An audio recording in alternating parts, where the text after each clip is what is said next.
Well, hello there everybody, this is Roo, in case you couldn't tell by my fabulous accent and shitty pronunciation. That's right, I'm back! Well, I haven't really been gone, but I wasn't as active as I should be. How is everybody doing? I'm doing fine, thanks for asking. But I don't want to spend too much time with niceties and introductions, so let's cut right to the chase. As the title and thumbnail of this video will tell you, this is a brand new series on World of Warcraft. Why? Well, I just love World of Warcraft and why not do a video on a topic I like. What I want to do with this series is to enlighten those of you who have heard of World of Warcraft but never got around to play it or struggle with the decision to pick up the game and play it. Do I really have to introduce WoW? I guess it's safe to say that everybody knows about Blizzard's fantasy MMORPG built on the war between the Alliance and the Horde. So let's presume you are familiar with that. What I want to do with this series is to introduce new players to the different playable races, how they start out in the game, and review the several regions in game. Further down the line I want to give you a more in-depth look on the several classes, but as you can imagine this will take way more time, since it actually requires me to play them all. Alright, let's quit chatting and jump right into it. Now let's say you just picked up World of Warcraft and started it up for the first time. Not only do you get to see a pretty sweet cinematic cutscene, but also get to create your very first character. The first decision you have to make is what side you want to fight for, the Alliance or the Horde. So let's give them a quick rundown. The Alliance consists of the humans, dwarves, night elves, Draenei, gnomes and Worgen. If you decide to fight for the Horde, you can choose between orcs, the Forsaken, Tauren, blood elves, goblins and trolls. Last but not least, you can also go for the generally loved Pandaren. They are a little bit of a cheat, since while all other races are aligned to one faction, Pandaren start out as neutral and later on decide for a faction. With that out of the way, let's focus this video on one of my favorite races, the Forsaken. Let me give you some backstory to this bony people of Azeroth. The Forsaken are the undead inhabitants of the former human kingdom Lordaeron.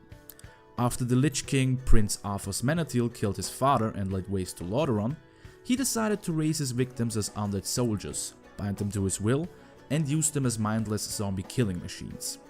Among those troops was the High Elf Ranger General Sylvanas Windrunner. With time, the Lich King's grasp over the undead weakened, and more undead managed to regain their free will. Also among those intelligent undead was Sylvanas, who united the remaining and now free undead under her banner as the so-called Forsaken. Even though they have nothing in common with their mindless counterparts, the Scourge, the Forsaken are still hated by other humans and the Alliance, since they claim the right to the now ruined kingdom of Lordaeron. So if Sylvanas wanted to survive, she had to side herself with the Horde. After the victory over the Lich King and the devastating effects of the Cataclysm, Sylvanas and her Forsaken are now trying to bolster their ranks and secure their hold over Lordaeron and the capital, the Undercity. Let's say you decided to start your new life as a Forsaken. After choosing your avatar's gender and look, you will be faced with the decision of what class you want to play. The Forsaken offer you to play as a warrior, warlock, rogue, priest, monk, mage or as a hunter. Now I'm well aware that I didn't mention the Death Knight class, but those guys are a little bit special, so let's talk about them once we took care of all the other races. One thing I have to mention though is that the pick of your race isn't only cosmetical, every race has its own special ability. For the Forsaken you get the ability to cannibalize corpses to regain health, a higher resistance against shadow magic, a spell that interrupts charms, fear and sleep effects, and last but not least, the ability to breathe underwater. Now that we got the technicalities out of the way, let's take a look at the actual game and the adventure that awaits you. After the opening cutscene pretty much tells you what I just did, you witness your character's rise from the grave.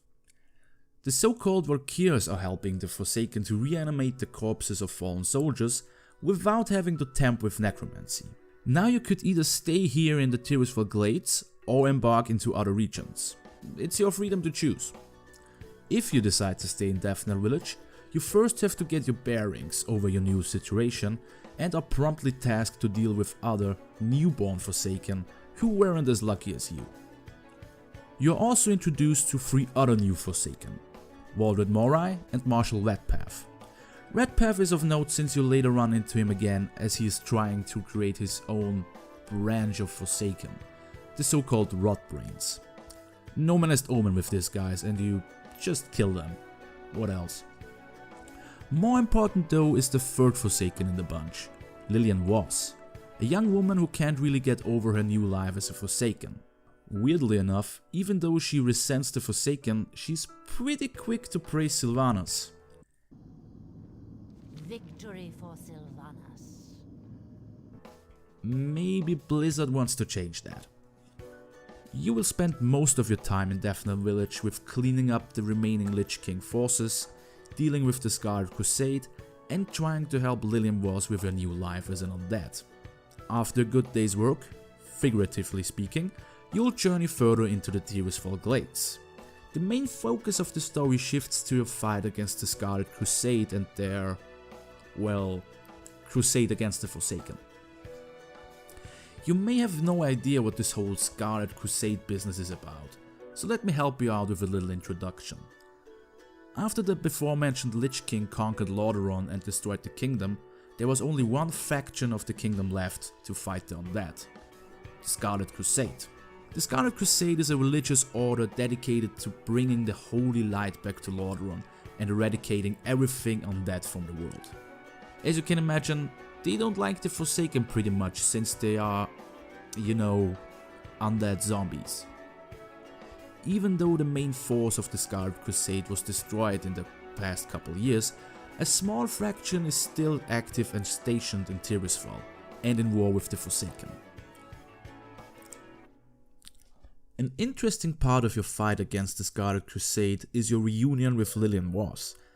As it turns out, before she got all bony and not living, Lillian was the daughter of the Scarlet Crusade's High Priest Benedictus Was. By forcing her to study stealth, sorcery and martial arts, High Priest Was hoped to turn his daughter into a weapon against the Forsaken. Due to her untimely death and rebirth, Lillian is now shunned by the Crusade and even captured and ordered to be executed. You will meet Lillian again at the Daphne outpost, where she easily escapes her bonds and kills her captor. Why didn't she do that in the first place? Your adventure will eventually lead you to the town of Briel. I don't know why, but I really like it here. Your fight against the Scarlet Crusade will continue here, and you also have to deal with Worgen infiltrators stalking the town. If the fight against the Scarlet Crusade gets too boring for you, there are a lot of interesting side quests to do, like exorcising a ghost or visiting the Forsaken capital Undercity. The storylines in Tirisfal Glades wrap up with a last encounter with the Scarlet Crusade. And guess what? You're also stumbling upon Lillian again. This time you help her taking revenge on the Scarlet Crusade and even assist her in taking out her father, High Priest Was. You're basically besties with her now. Once you've been through with all this, you will be tasked with traveling to the Silverpine Forest to help fighting off a new threat. Worgen are pouring out of Gilneas City and bringing the fight to the Forsaken. And for now, that's all I have on the Forsaken. Next time I want to take a look at the Worgen, the feral beasts of Gilneas City. Hello everybody, I am Roo and welcome back to our little World of Warcraft series. Last time we took a look at Sylvanas Windrunner's undead subjects, the Forsaken, and today I want to jump right in with another spooky race. Werewolves. Well, kind of werewolves. Let me introduce you to the Gilnean Worgen. To understand these furry creatures, we have to go a little bit back in time. That's right, it's time for another history lesson. Don't worry, I will keep it short. At least I try to. Since we talked about Arthas Menethil and his campaign around Azeroth to destroy every living being, let's return to our favorite pissed off Ice Cube. You see, while Arthas was successful in destroying Lordaeron, he wasn't as lucky with the neighboring kingdom of Gilneas. You see, Gilneas' king, Grand Greymane, was a smart fellow. After the Second War, he decided to build a giant wall to protect his kingdom and keep the affairs of the outer world away from Gilneas. This worked out pretty well, until the sheer number of undead soldiers was too much for his barriers to handle. Greymane decided to employ his secret weapon to fight off the undead.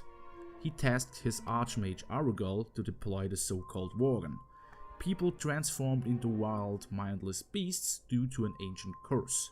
This defense worked out pretty well, until some of these Worgen decided to turn on Gilnean soldiers, infecting them with the curse and effectively bringing the Worgen curse to Gilneas. Even though Gilneas is isolated from the rest of the world, more and more Worgen managed to escape the city and wreak havoc in Silverpine Forest and the Hillsbroad foothills. We now jump a few years forward to today. With the threat of wild Worgen in Silverpine Forest, Sylvanas Windrunner decided to eliminate the threat by invading Gilneas and claim the kingdom for the Horde. And that's where you, as a new player, come in. But wait, I forgot to give you a rundown of the classes and racial abilities, didn't I? So let's get that out of the way. Just like other ordinary humans, Worgen can choose between the Hunter, Mage, Priest, Rogue, Warlock and Warrior class. But hang on, there's one minor addition. Worgen also have the Druid class at their disposal. But what about their special abilities? Worgen are not only able to skin animals faster, they also get a permanent plus 15 bonus on the skinning profession. Other things include an increased critical strike bonus, the ability to change between your human and Worgen form, and the ability to drop on all fours to increase your movement speed. I highly recommend this for players who don't want to spend their money on riding skills. Phew, seems like we finally got the backstory and technical stuff out of the way, so let's drop right into Gilneas and our next adventure. One thing I should mention though is, creating a Worgen character can be frustrating for some players, since you have to play through the introduction campaign in Gilneas before you can move on to other regions, so keep that in mind before you start playing. Sorry, let's carry on. As you start your life as a citizen of Gilneas, you quickly learn that something's not right in the kingdom. Mysterious murders are happening and weird creatures are stalking the city.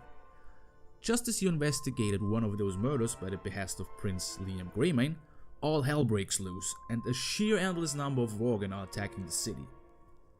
During a fight against those feral creatures, you will not only support Prince Liam, but also meet King Grand Greymane himself. Some other notable characters are Lord Vincent Godfrey, he isn't that big of a fan of Worgen, the Royal Apothecary, Anus Cranon, and the Civil War criminal Darius Crowley. After helping Crowley surviving a Worgen attack, he instructs you to investigate a nearby safe house. As ill luck will have it, it is at this safe house that a rogue Worgen injures you, just so you can be saved by Crowley's daughter Lorna. Together with your newfound allies, you take the fight to the Worgen. But all seems lost as you are cornered into a cathedral, and it doesn't get any better when yourself turn into a Worgen due to your previous injury.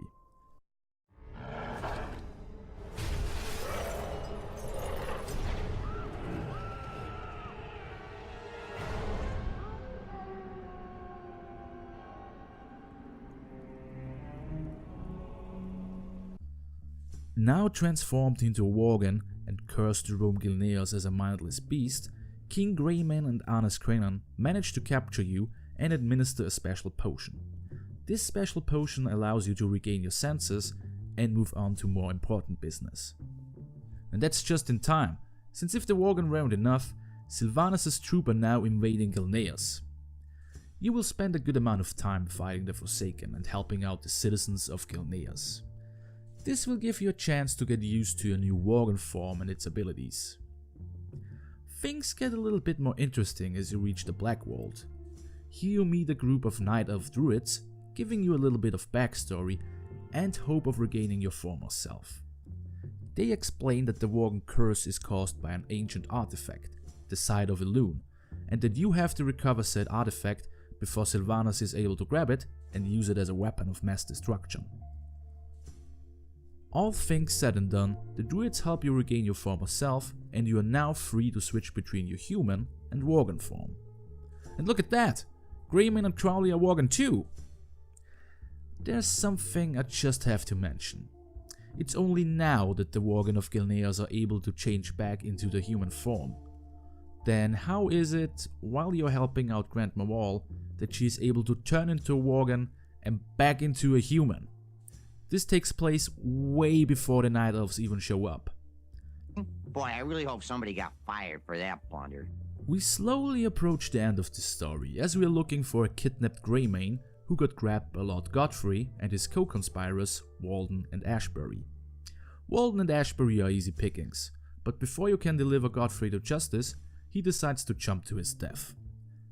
You may not think this detail is important, but we will get back to it, trust me. And now, it's time for the final battle of Gilneas. Everything seems great as you are able to drive back the enemy forces and giving Sylvanas herself a hard time.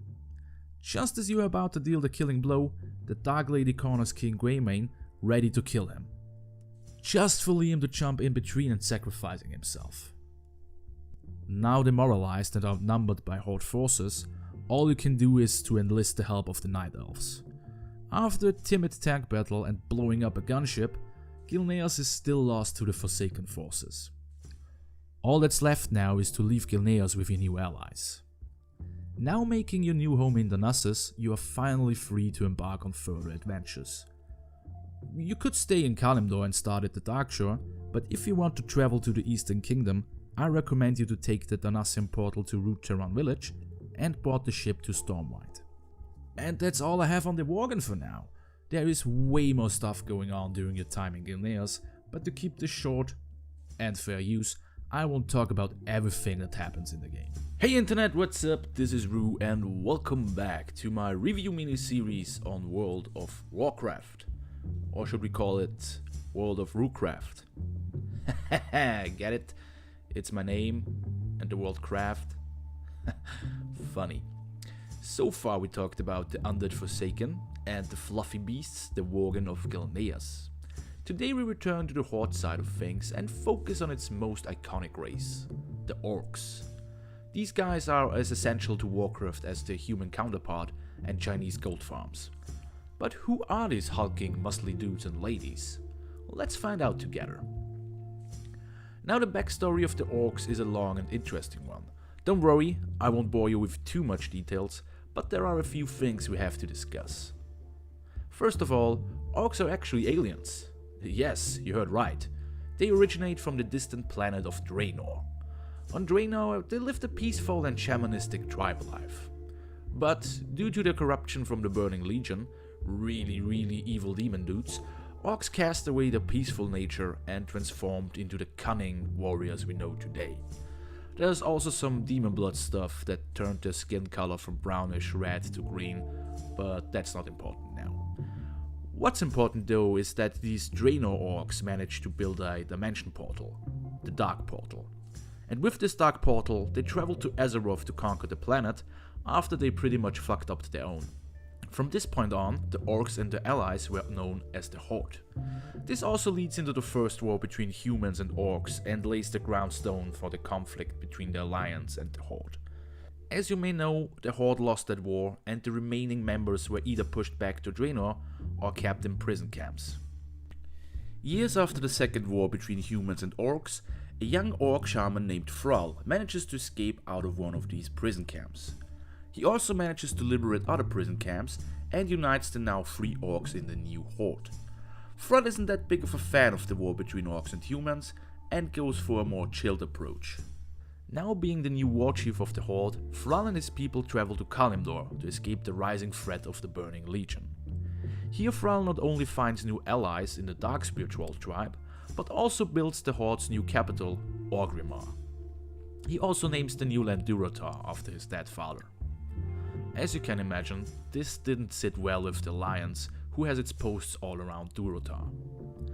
Now this is a really rough summary of the events, so if you're interested in finding out more, I highly implore you to check out the game lore or pick one of the books on the matter.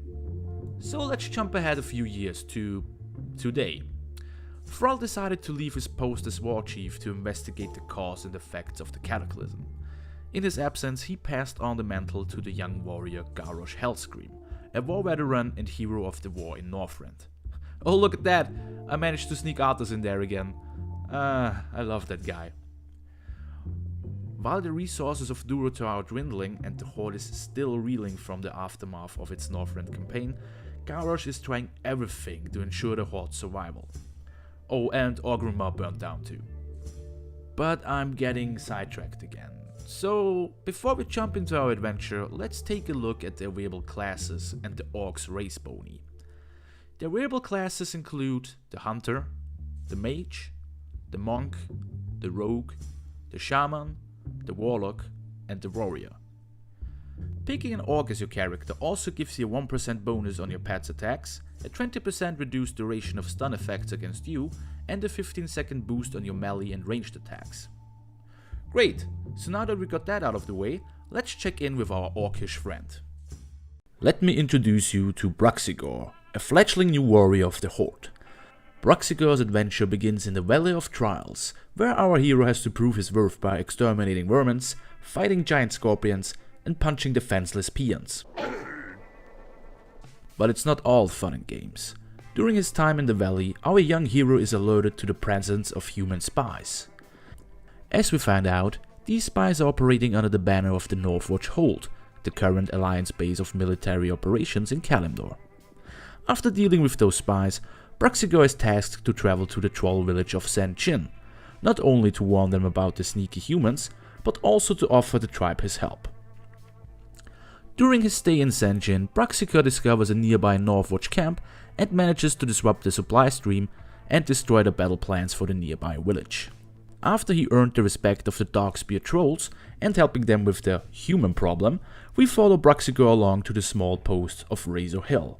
He will learn, besides his efforts in stopping the human invaders, the Northwatch expedition already established a foothold in the nearby Tiragard Keep. Not only that, they are also preparing to launch a full-on invasion on Durotar. We can't let that happen, can we?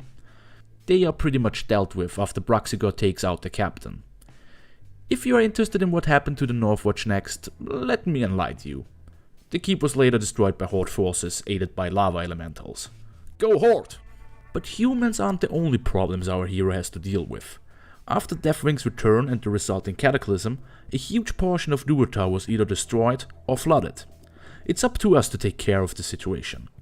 We do so by fighting pissed off elemental spirits and help the more defenseless inhabitants of Durotar. This old lady, for example, who wants us to kill a bunch of crocodiles.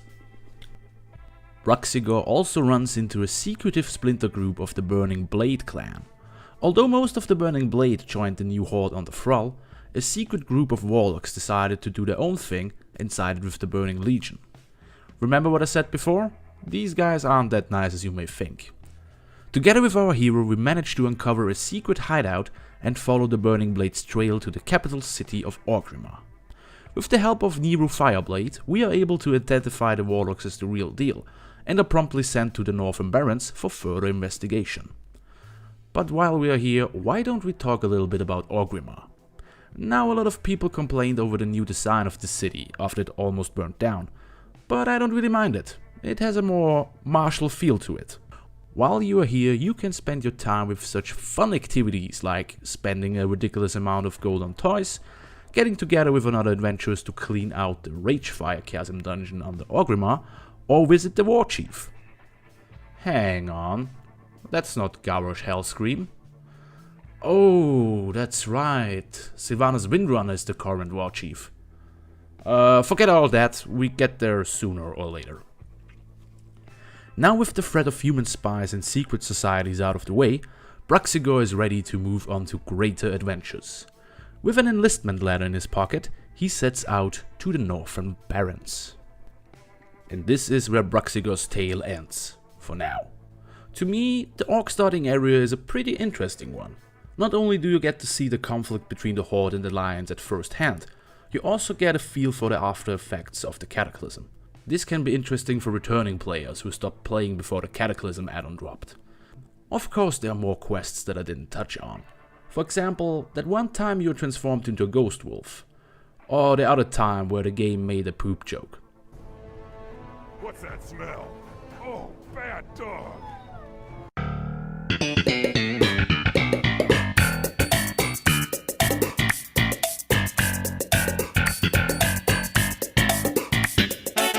Hello there internet, I am Roo and welcome back to World of Roocraft, the series where I review, well, World of Warcraft. We are still going over the different playable races and starting areas in the game, and after we took a look at the Orcs of Durotar, I want to talk about one of their oldest enemies, the humans. Like always, let's start with a little bit of backstory. In comparison to the other races of Azeroth, the humankind is a pretty young race, since they have only been around for a couple of millennia. We know today that they started out as descendants of the giant Rickle race, and the very first recorded human kingdom was the kingdom of Arator. Over time, Arator grew and eventually split into 7 different kingdoms. The kingdom's capital city is Stromgarde itself, Stormwind, the sea nation Kul Tiras, Dalaran, Gilneas, Alterac, and Lordaeron. During the war between orcs and humans, Stormwind was destroyed, and together with the other kingdoms, the humans united in the Alliance of Lordaeron. Thanks to that alliance, the humans were successful in beating the Horde during the Second War. As we learned in our Gilneas video, the Gilnean kingdom later decided to leave the alliance, together with the kingdom of Stromgarde.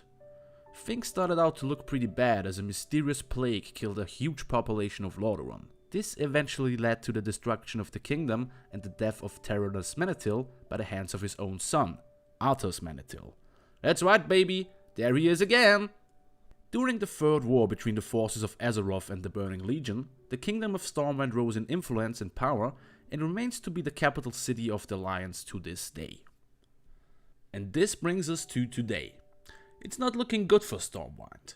Due to the high costs of the campaign in Northrend, a lot of citizens are forced to pay high taxes. And let's face it, nobody likes to pay taxes. Not even in a fantasy world. Not even the return of the beloved King Varian Rin can calm the upset citizens.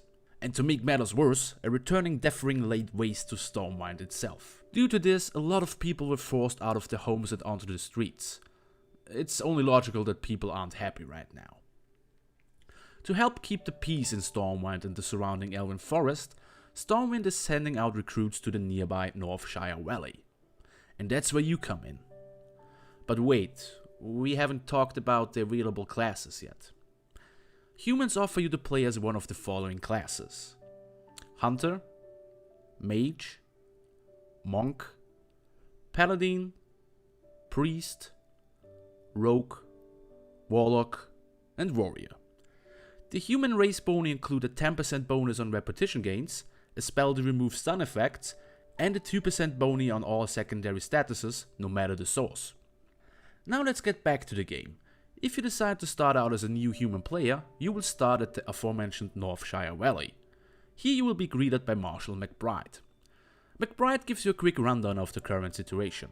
Thanks to Deathring and his shenanigans, a path to the neighboring Burning Steppes opened up, allowing orcs to flood the valley.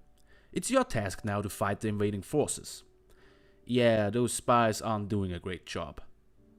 Oh no, not the vineyard! That's where the vine sleeps! To stop the orc invasion, you have to deal with their leader, Kurtuk the Slayer. Your stint in Northshire is pretty short, but don't worry, there's much more to do. Thanks to your bravery, you are sent to the nearby village of Goldshire in the Forest of Elwyn. You even earn a promotion to Deputy of the Stormwind Marshals. That's pretty cool. Now in your new position, you are tasked to investigate the gold shortage in Elwyn Forest. As you travel to the Fargo Deep and Chespalode mines, you have to deal with a kobold infestation in both of them. It's not only kobolds making it hard for miners, a group of bandits is stealing gold from the mines too. Your investigation leads you to a guy called the Collector, and after some persuasion, he's willing to drop his activities in Elwyn. During this you will also find a ring, belonging to the Stormwind Mason Guild. This is interesting, since the Mason Guild is known for being the predecessor of the infamous Defios Brotherhood. I guess you have no idea what I'm talking about. So let's head over to your favorite show in a show. Roo Explains Stuff. The Defios Brotherhood is an integral part of the story of Elwyn Forest. They originally started out as members of the Stormwind Stonemason Guild. After Stormwind was destroyed during the Second War, the nobles of Stormwind contracted the stonemasons to rebuild their city. After the work was done and they demanded to be paid, the nobles pulled a cheap one on them, denied their payment, and ordered the guild to be disbanded. As you can imagine, this didn't sit well with the stonemasons and their leader, Edwin van Cleef. Together with other pissed off masons, Van Cleef created the Defias Brotherhood with the goal to overthrow the government and to get back what's rightfully theirs. The Defias went on to rob travelers and terrorize the areas of Elven Forest and Westfall. With the help of the People's Militia, Stormwind eventually tracked down Van Cleef to the Dead Mines and succeeded in interrupting his plan to launch a full-on attack on Stormwind. After their leader's death, the Defias Brotherhood was thought to be disbanded and done for. The mystery of the stone gold out of the way, it's time to do something for the people of Elwyn. During your adventure, you will meet the young farmer's daughter Mabel McClure. Mabel has a big problem. She's in love with the strutting young man Tommy Joe Stonefield. But there's one problem. The McClures and Stonefields hate each other. It's a tragic tale as old as time itself. You can now decide to help the lovebirds out. With the help of the chemist William Pastel, you brew up an invisibility potion so Mabel and Tommy Joe can meet in secret. That's right, kids, don't talk about your problems, use magical drugs to solve them. The remainder of your duty in Elwyn will consist of helping out at the Eastville logging camp. The criminal James Clark took up camp there. He's wanted for killing the prized pig princess. Yeah, he totally did that. And so it's up to you to bring him to justice. You can also investigate the rising Murloc attacks in the area. Oh yes, Murlocs. Don't you just love these guys?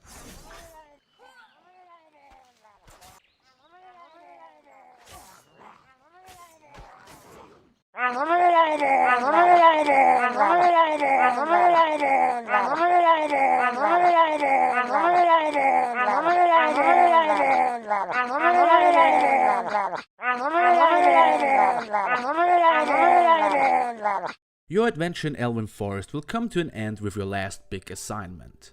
The Westbrook garrison has to deal with gnoll attacks, and in an effort to stop them, you will face off with their leader, Hoger. Man, do you remember that guy back in the first days of WoW?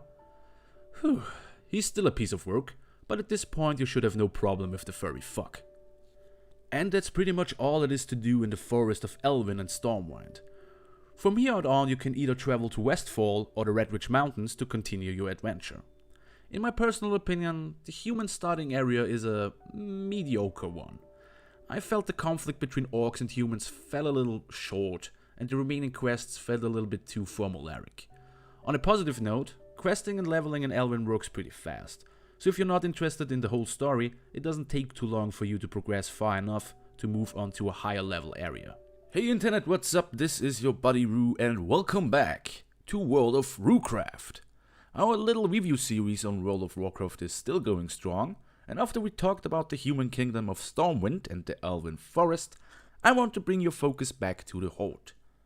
Today we travel to the lush green plains of Mulgore and talk a little bit about its inhabitants, the gentle giants known as Tauren. And you guessed it, before we jump into the game, it's time for another edition of Roo Explains Stuff.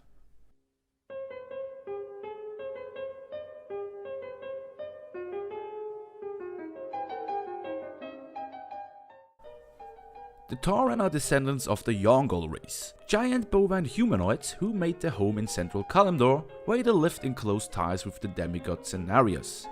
Over the years and due to environmental influences, the Yongle either evolved into the Tonkas or Tauren. Because they spent so much time with Cenarius, Tauren feel a deep connection to druidism and shamanism. Additionally, they worship the goddess known as the Earth Mother. The Tauren also later went on to aid the forces of Azeroth against the First Burning Legion invasion. After the Great Sundering, the Tauren tribes roamed the forests and plains of Kalimdor and were particularly drawn to the region of Marsh-on-Shee. I really hope I pronounced this right. Due to the awakening of the earth elemental Teradras, the land turned barren and is later known as Desolace. Teradras also seduced Cenarius' son Saetar, and out of the union, the Centaur race was born. These centaurs didn't like the Tauren very much. They drove the Tauren out of Desolace and forced him to spend the next centuries roaming the barren lands of Kalimdor.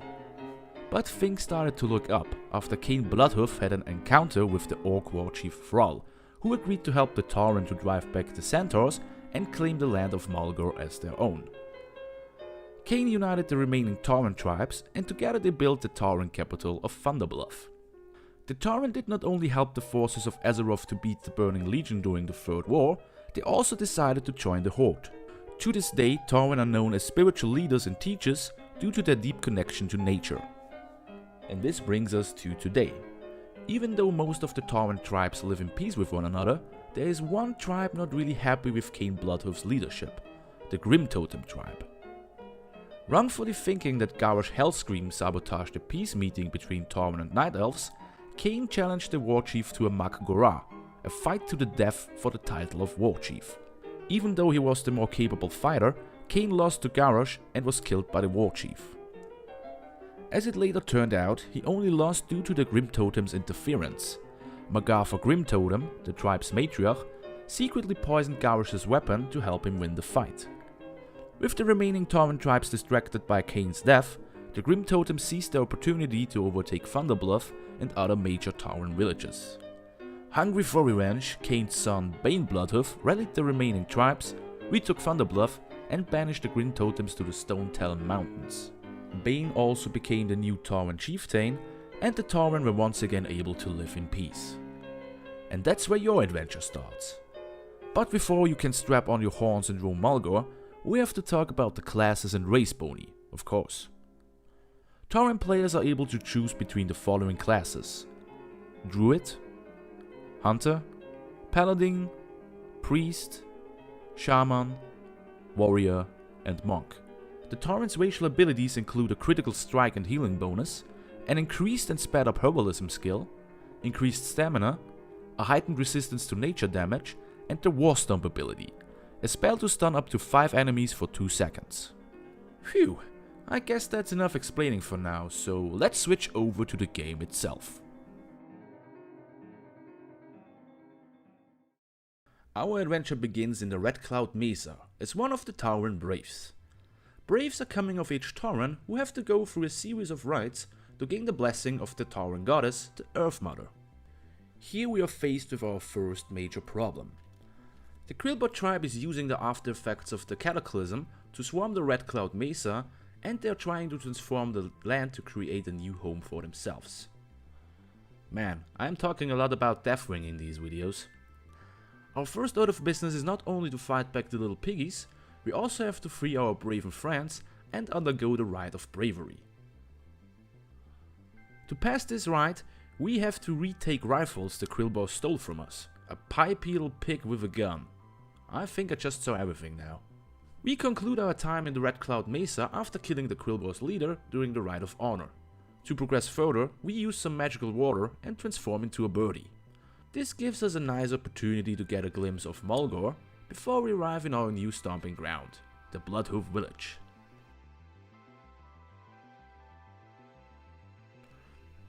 Our presence here is direly needed since new threats have arisen. A group of gnolls managed to sneak into Mulgore and they are hunting the wildlife without restraints. And that's not all. The infamous Venture Trading Company also set up camp in Mulgore and is trying to get rid of the Tauren. Their goal is to mine the land's minerals and ores without a regard to the wildlife and nature. We have an easy solution for this problem: killing their foreman. Things get a little bit more interesting as we are informed that someone poisoned the wells in Mulgore. After fashioning a cleansing totem out of animal parts, that sounds way more metal as I thought, we head to one of these wells, just to learn that some of the Grim Totem Tauren returned from the Stone Talon Mountains. After exploring Mulgore a bit more and cleaning the remaining wells, we travel to Thunderbluff to inform our beloved High Chieftain Bane Bloodhoof of the situation. Together with his help, we not only manage to fight back the remaining Grim Totems, we also get some kind of revenge for his father as we slay Magarfa Grim Totem's son, Orno Grim Totem.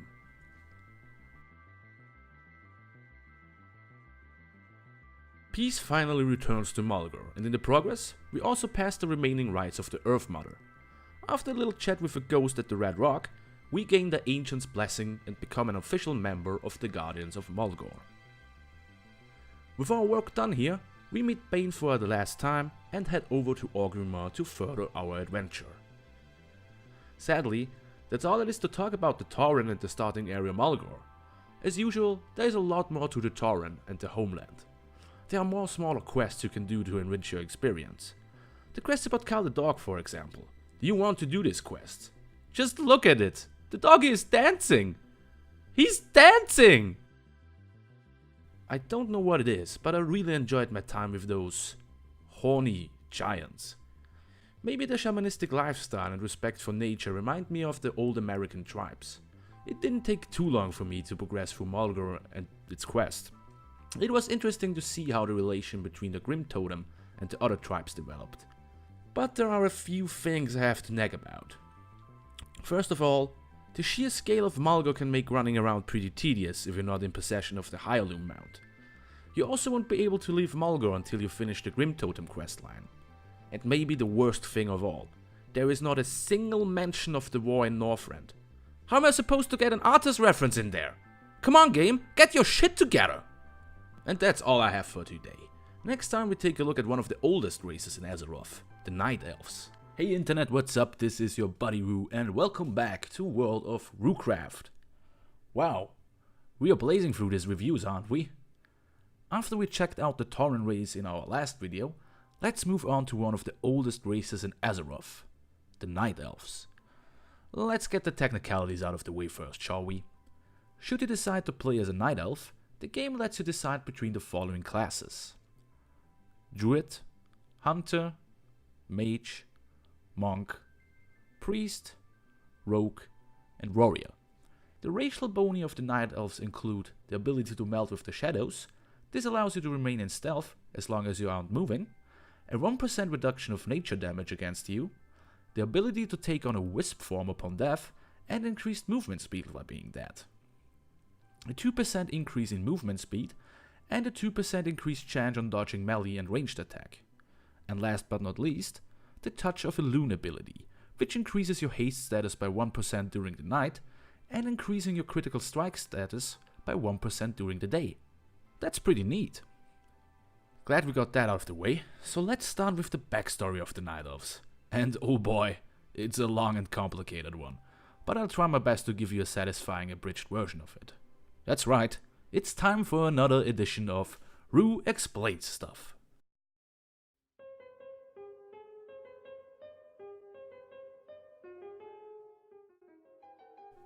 As I mentioned before, the Night Elves, or as they are also known, the Kaldorei, are one of the oldest races of Azeroth.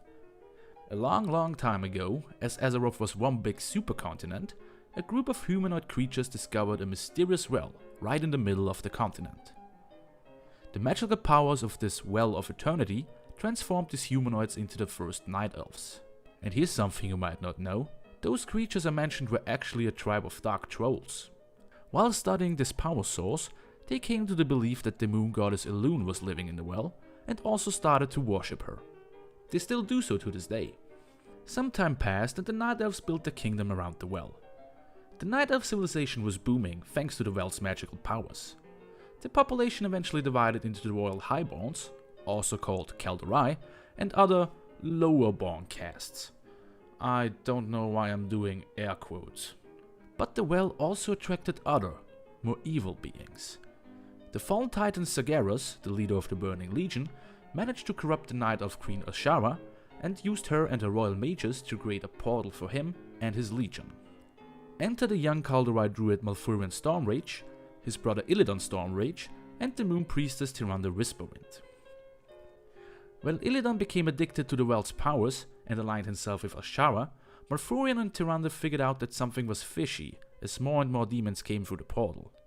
Together with the demigod Cenarius, you may remember him from our last video, they convinced the dragon aspects of Azeroth to help them stop Azshara and the Burning Legion. Together with the aspects, Cenarius and other guardian spirits, the Night Elves launched an assault against the Demon Legion. If you want to learn more about these events, I highly recommend you to check out the War of the Ancients books. There are giant bears fighting demons, magic, betrayal, all the fun stuff people love in fantasy books. During this battle, the Well of Eternity collapsed and exploded, tearing the continent apart. This is also known as the Great Sundering, and the reason Azeroth isn't one big continent anymore. To this day, the chaotic Maelstrom is the result and a reminder of these events. Ashara and most of her highborns were thrown into the ocean, and they transformed into the serpentine Naga race.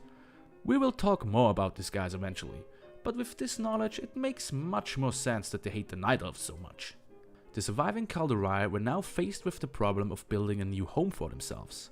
They eventually discovered the Holy Mountain Heal, and were shocked to find out that there was another Well of Eternity there. Turns out that Malfurion's brother Illidan stole several vials of water from the original Well of Eternity and used them to create this well.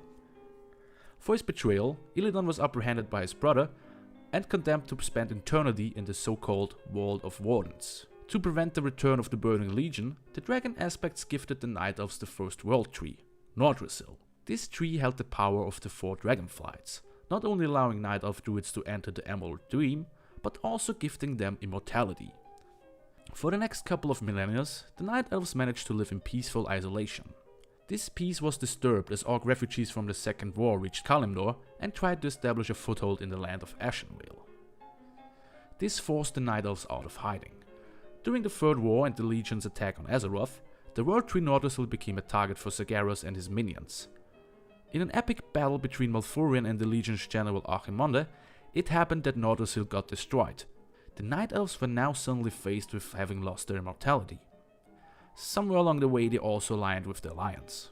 So let's wrap up things really quick. In an attempt to regain their immortality, the druid Thundrel Stackhelm created a new world tree, Teldrassil. Sadly for the Night Elves, the Dragon Aspects didn't bless this tree, because they sensed something evil inside of it. Nevertheless, the Night Elves took up residence on the giant tree's crown and formed the new capital Darnassus.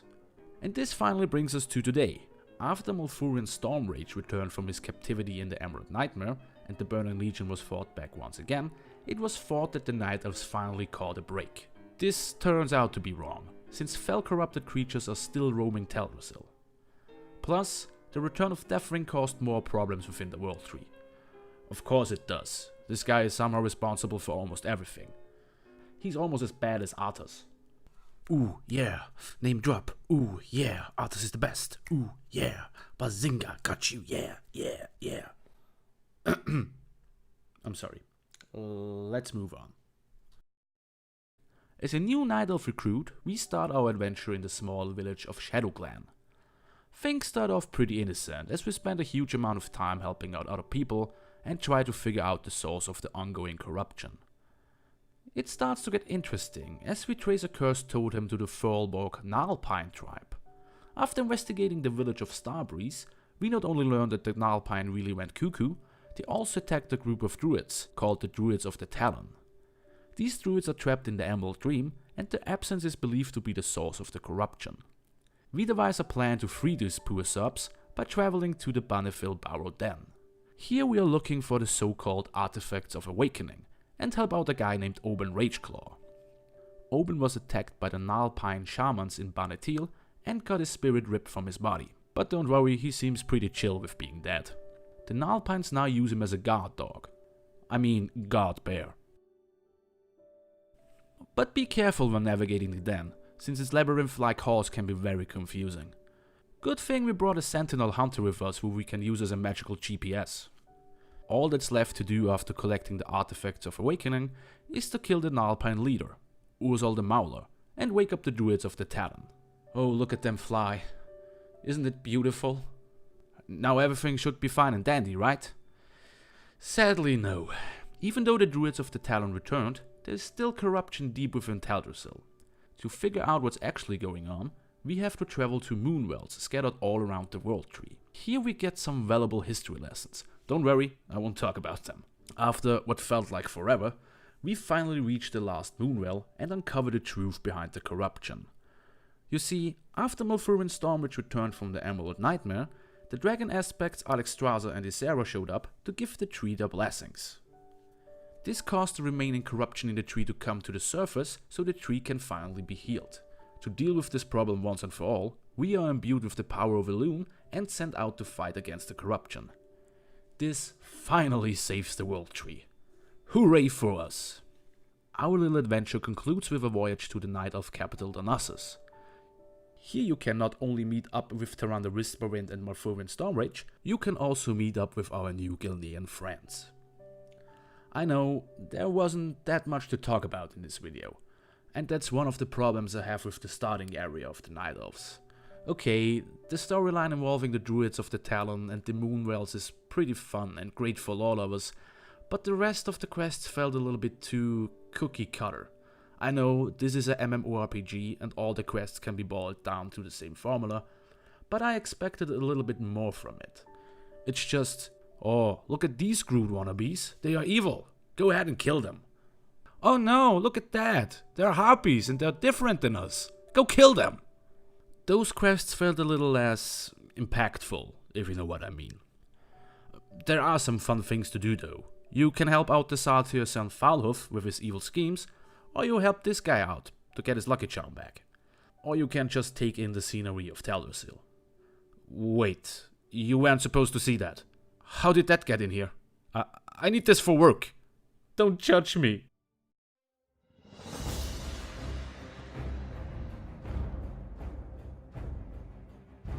Hey internet, how's it going? I'm doing fine, thanks for asking. Welcome back to World of Warcraft. I hope you are ready for another review. Last time we checked out the Night Elf race, and today we will take a look at their distant cousins, the Blood Elves. Before we jump into the backstory, let us take a look at the available classes and the racial traits for Blood Elves. Blood Elves can choose between the following classes: Hunter, Mage, Paladin, Priest, Rogue, Warlock, Warrior, and Monk. The racial traits include an ability to silence all enemies within 8 yards, a 1% increased critical strike, a permanent 10-point bonus on the enchanting skill, and a 1% reduction on arcane damage against you. That's pretty neat. And with that out of the way, let's head over to our favorite show. Roo Explains Stuff.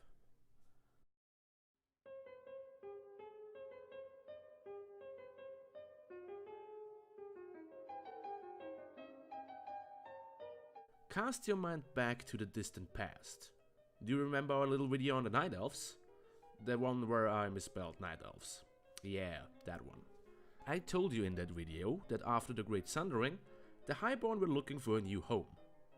While a majority of them decided to look for a new home on Kalimdor and stay abstinent of magic, a group splintered off under the leadership of Dafrimar Sunstrider and traveled the sea to found their own kingdom. These High Elves found their home in the northern parts of the Eastern Kingdom, but they had one problem. The land they found was already taken by the Amani Troll tribe. After a fierce battle with the Trolls, the High Elves managed to erect a giant barrier around their kingdom, and they called it Keltalas, with its capital Silvermoon City being the oldest remaining capital in Azeroth. They also pulled an Illidan and used stolen waters from the First Well of Eternity to create the Sunwell, a source of powerful magic. Over the next 4,000 years, the High Elves grew accustomed to the well's magic and developed a dependency on it. Also 4,000 years later, their old friends the Amani Trolls returned and started to give them a hard time. With the help of the human kingdom Abrator, the High Elves were able to fight back the Trolls once again. To show their gratitude, the Elves decided to teach magic to the humans. This laid the groundstone for the wizard nation of Dalaran. The more you know. Everything seemed right and dandy, and the High Elf Kingdom was living in peace, until the Third War rolled around. Oh, you just know who I'm going to bring up next. During his campaign in Azeroth, Arthas Menethil invaded Keltalas looking for the Sunwell. Countless elves lost their lives in this attack, including their king, Anastarian Sunstrider.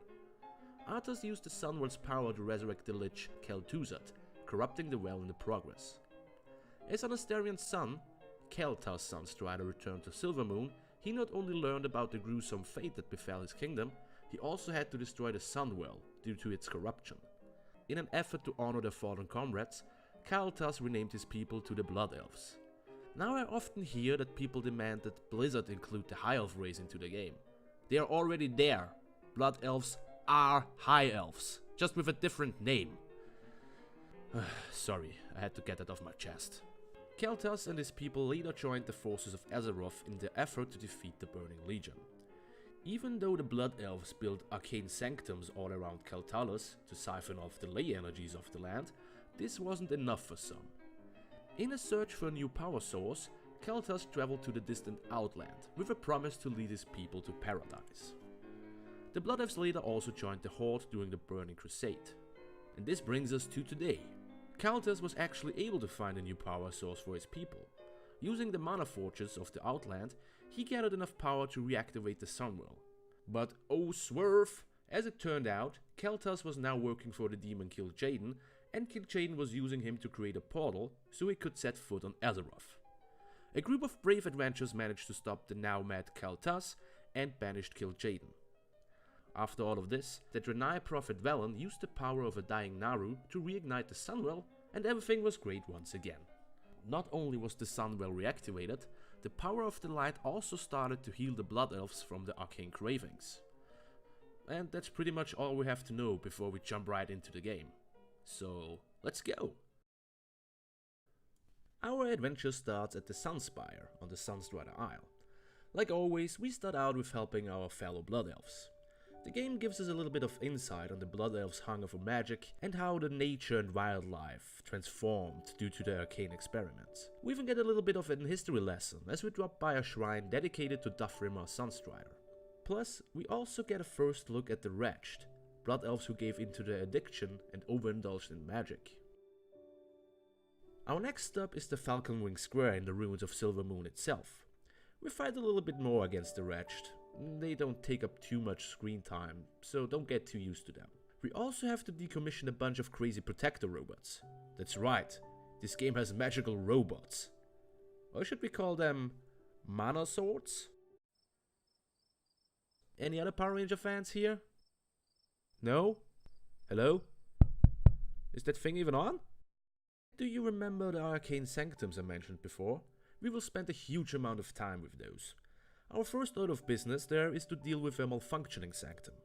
After we cleaned out the arcane wraiths here, we also meet a new friend, a ThatAustrian spy. Turns out that an envoy from the Dwarven city Ironforge helped them to sneak in and sabotage the sanctum. We thank the little guys with a very sharp haircut. At the West Sanctum we get the chance for some sweet revenge on the Scourge. Undead creatures are still roaming the area, also known as the Dead Scar, and we even helped this young lady out with her research. As it turns out, even though the Sunwell was reignited, the land is still suffering from Arthas' attack and may never return to normal. If you want to know more about the Blood Elves and their addiction to magic, you should check out the Duskwidow Academy. Here you'll learn more about the drastic measures the Blood Elves took to feed the hunger, or you can help out the school's groundskeeper, Willy. Haha, I see what you did there, game. Very clever. Another storyline includes the Fairbreeze village and this guy who wants you to bring him party supplies. There's also the Fast Rider retreat, where you have to deal with the returning Amani trolls. Hang on. These people are still talking about Kaltas and the Outlands. That's not dated at all. You know what? I won't rant about it. I'm just gonna use this clip again. Boy, I really hope somebody got fired for that blunder. And no review would be complete without me mentioning the capital city. Silvermoon does look good, but it seems kinda empty. I'm not kidding. I've spent like an hour standing around there, and there wasn't a single other player around. But there's one thing I have to mention, since some people don't know it. If you want to continue on to Undercity after you're done in the Eversong Woods, there is a teleportation orb in Silvermoon you can use. You can thank me later. There isn't much more to talk about the Blood Elves, besides giving you my personal opinion. It pains me to say it, but the Blood Elves suffer from the same fate as the Night Elves. Given the Eversong Woods look amazing and I really dig the building designs of Silvermoon, but there isn't much of substance in the stories you encounter. Everything felt a little bit rushed. You figure out that there are Alliance spies in the kingdom and the game doesn't do much with it. There are only 2 or 3 quests dealing with the Wretched and the Undead Scourge before the game drops them again. Maybe those points are going to be continued on in the following Ghostlands, but it almost seems like the game is rushing you through the starting zone so you can go elsewhere. It also felt like Blizzard forgot that the Cataclysm happened. They don't even mention it in the opening cinematic. Don't get me wrong, that's refreshing after hearing about Deathwing's bullshit all the time. But I'm 99% positive that the quests didn't change since the Blood Elves were introduced in the Burning Crusade add-on. That seems kinda lazy. And that's all I have for today. Next time, we will take a look at the dwarves.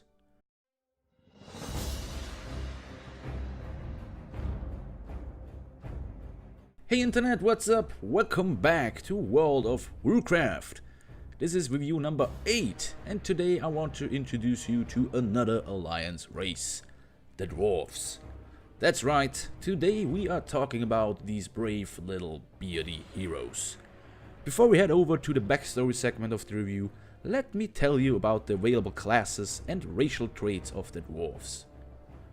Instead of just naming off the classes, I will show you this wonderful graphic that I made. Isn't it beautiful? I think I'm gonna cry. The racial traits of the dwarves include a stone form spell that removes all spell, bleeding, poison, curse and magic effects on your character and reduces the damage taken by 10% for 8 seconds. You also get a 1% reduction of frost damage taken. Healing and damage is increased by 2%, and you will find additional fragments while serving the land with the archaeology profession. And with that out of the way, let's roll the intro for the next segment.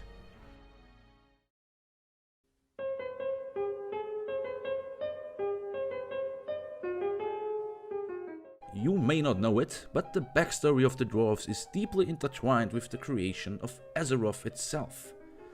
As the Titans, they kinda are the gods of the WoW universe, created Azeroth, they also created the so-called Earthen, sentient beings made of stone who they tasked with shaping the landmass of the planet.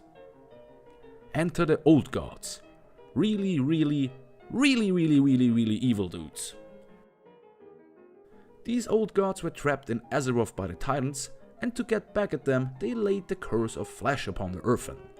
The skin of the Earthen got softer and they slowly lost their minds, turning them into what we know today as Trogs. To combat this, the Titans created a new type of Earthen, the Series 2 so to speak. The Earthen 2 are the ancestors of the dwarves we know today.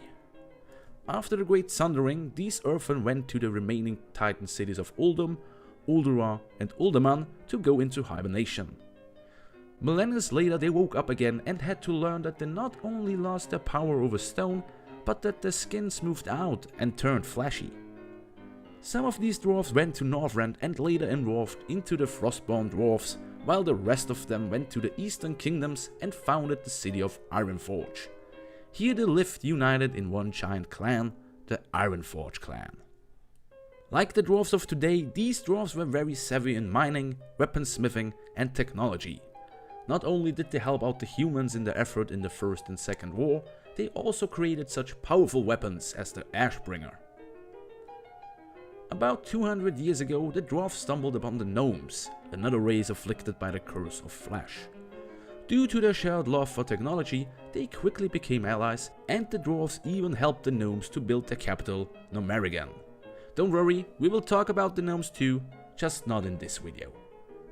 Everything was fine and dandy for the dwarves. God, I love to say this. Over time, the Ironforge clan divided into 3 different clans. The Bronzebeard clan, the Wildhammer clan and the Dark Iron clan. As the High King Modimus Anvilmar died, the 3 clans engaged in a civil war, also known as the War of 3 Hammers. The victorious Bronzebeard clan gained control over Ironforge and Dun Morrow, the Wildhammer clan settled in Grim Bartol in the Wetlands, and the Dark Iron Dwarfs settled in the Red Ridge Mountains, where they built their new capital, Torisan, named after their leader. Bitter from the loss, the Dark Iron Dwarfs again declared war on the 2 remaining clans. Torisan's wife, Modgut, used dark magic to turn the tide of war in favor for the Dark Iron Dwarfs, and they even succeeded in destroying the Wildhammer's homeland. But by accident they also released the elemental Fire Lord Ragnaros, who thanked them by enslaving them.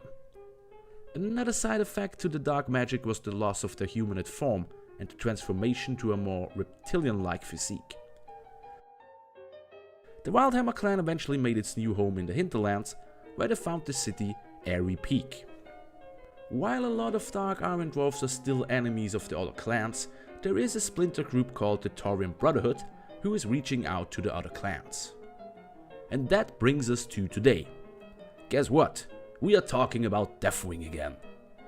To protect his people from the cataclysm and its, well, cataclysmic effects, the current Dwarven King Magni Bronzebeard is looking for help in an ancient Titan tablet which was found in the Titan city of Ulduar. But something terrible happened. While using the tablet, Magni was cursed and fused with the diamond heart of Ironforge. Learning of her father's supposed death, his daughter, Moira Torison, returned to Ironforge to claim her throne. If that name sounds familiar, that may be due to the fact that she married the Dark Iron Dwarf King Dagran Torison. And she didn't come alone. With her she brought her newborn son Fenren Torison, the first half Bronzebeard, half Dark Iron Dwarf. As you can imagine, people weren't too thrilled with the Queen of the Dark Iron Dwarf sitting on the throne. This created the Council of the Three Hammers, consisting of the aforementioned Moira, Magni's brother Muradin Bronzebeard, and Falstad Wildhammer. Even though Moira is claiming to only have the best in mind for Ironforge and her son, there are still people not believing her. And now it's finally time to take a look at the game itself. We will start our adventure in the snowy mountains of Dunmorrow. Am I even pronouncing this right? I think so. We learn that, surprise surprise, the cataclysm fucked up our home turf, the Coldridge Valley. The Trogs who lived in nearby underground caves had to come to the surface, and they are now trying to make their new home in the dwarven village Anvilmar. To stop this invasion, we set out and show them who's boss. Yeah, take that for trying to survive after your home got destroyed. We also help out the dwarves of Anvilmar by dealing with the current beer shortage. Now that's a quest I can get behind. But the Trogs and dwarves aren't the only ones affected by the earthquake. The quake also opened a crack to the elemental plane, allowing elemental spirits to pass over into our world. The nearby Frostmane trolls are trying to enlist the help of a fire elemental to take over the valley. And you guessed it, we solved that problem with good old violence too. With those problems solved, we decide to go to Ironforge to warn our brothers and sisters about the rising elemental threat. Too bad that the only passage out of the valley is blocked now. So let's grab some beer for the road and hop onto this plane. We learn that things aren't looking great outside the valley either. Before we can go to Ironforge, we have to help out at Karanos. The Frostbane trolls of the area are starting to make trouble too. Once again we set out to deal with the problem. And I have to say, I feel kinda bad for them. Just look at them. All they do is dance all day. And what do? Steal their wheat, burn down their houses, and shrink them. Oh, but look at him. He's so cute. To secure Dunmorrow, we also travel to the Golbola Quarry to help out with another truck problem. And we also run into a group of Dark Iron spies. I was wondering when these guys will show up. We quickly figure out that the Dark Iron Dwarves are trying to take advantage of the earthquake and the resulting chaos. To sabotage the defenses of Ironforge and start a full-on attack, they invade the Ironforge airfield. Of course we head over there and deal with the problem. And we do so in the most fun way possible, bombing their asses.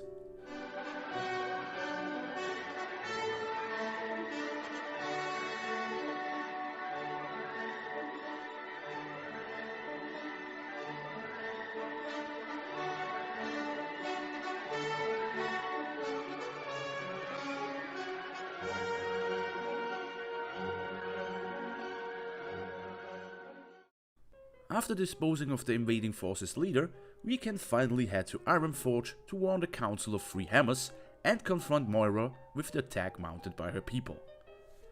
Turns out that the Dark Iron Ambassador is responsible for the attack and we are tasked with his arrest. And that's pretty much all I can tell you without giving away too much. So while we're here in Ironforge, let's see what you can do here.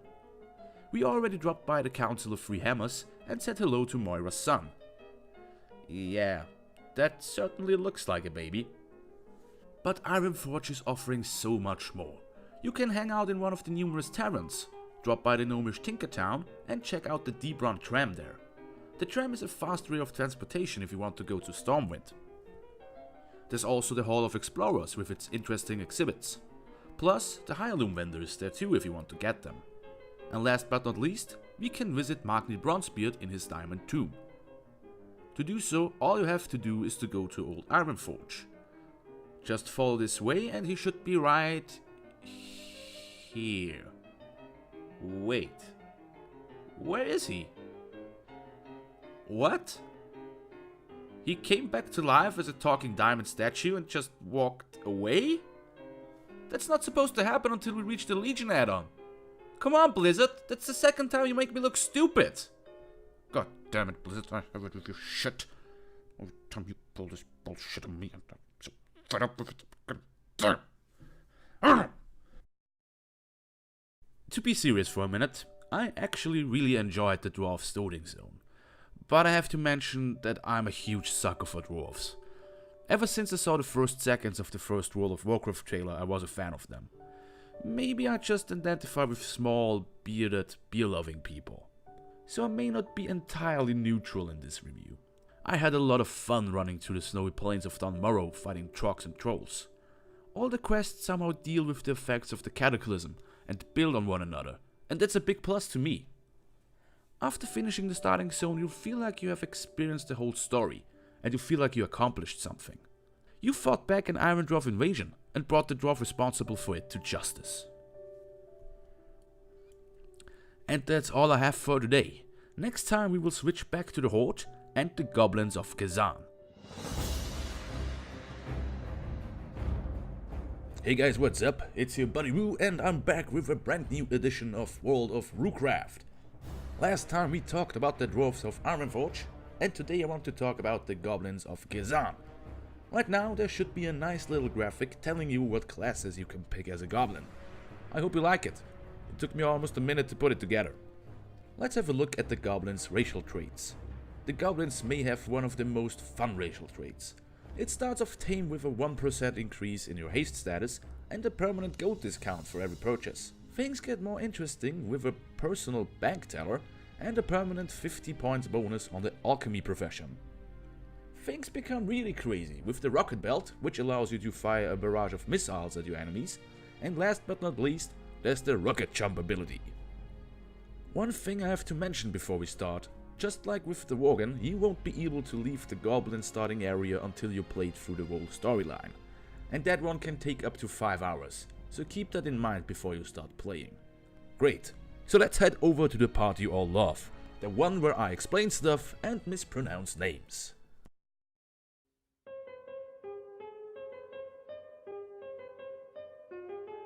Just like the dwarves, the goblins' history goes way back. You see, there once was a guy named Mimiron. Mimiron was one of the Watchers created by the Titans to help them fight the old gods. This Mimiron fella got bored one day and decided to test a mineral called Karjamite on a race of little green guys. This mineral caused a change in them, and the constant consumption of this mineral boosted their intelligence, and thus the ancestors of the goblins were born. These proto-goblins later went on to aid the mad dragon Nilfarion in creating the Dragon Soul during the War of the Agents. Hang on, that name doesn't sound right. Let me try that again. These proto-goblins later went on to aid Deathwing in creating the Dragon Soul during the War of Ancients. Ah, see, that's much better, isn't it? Then the Great Sundering happened, and the goblins were cut off their supply of Karjamite. Generations later, the goblins lost their intelligence and forgot about the Karjamite too. They also took refuge on the Isle of Kazan, not knowing that the isle sits on an enormous Karjamite mine. Enter the Sandalari Trolls. These guys discovered Kazan and the Karjamite and decided to enslave the goblins to mine it. Years passed, and thanks to the repeated exposure to the Karjamite, the goblins regained the high intelligence and liberated themselves. To celebrate their new freedom, they turned on themselves and split it into different groups, the so-called cartels. These cartels set out into the world looking for treasure and wealth, and some of them even found their way to Kalimdor and the Eastern Kingdom. After years of fighting, these cartels brokered an uneasy truce. With the supply of Karjamite running low once again, the goblins lost part of their intelligence once again. They decided to now turn their attention to trade and the pursuit of wealth, and turn Kazan into a booming trading hut. Most of the goblins remained neutral in the conflict between the Horde and Alliance, but since they love gold more than anything else, it wasn't uncommon to see a goblin mercenary in the ranks of the Alliance and Horde. Today they still work on the goal of getting rich or die trying, and Kazan is ruled by a group of trading princes. I wish there was more I could tell you, but that's all there is to the goblins.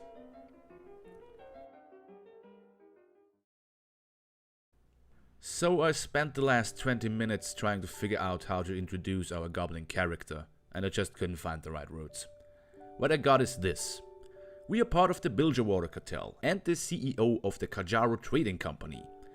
KTC is making Kaja Cola, a beverage mixed with the brain power increasing Kajamite. We are about to introduce our product to the citizens of Kazan, and to do so, we are throwing a party. And I really want to give you an abridged version of the next events, but they are just too crazy. You have to play it for yourself. What I can tell you is this. You will check by your Kajamite mine and encourage your troll workers. Wait, that sounds familiar. Next up, we pick up our entourage and collect protection money. I mean, protection macaroons. Yeah, the goblins are calling the currency macaroons, and I have to mention it now, because otherwise it won't make any sense later if I bring macaroons up again, and things are really going crazy as you are scoring the winning goal for your foot bomb team and Deathwing shows up. This is just too crazy. I need a break. Hang on. Let's watch a funny cat video.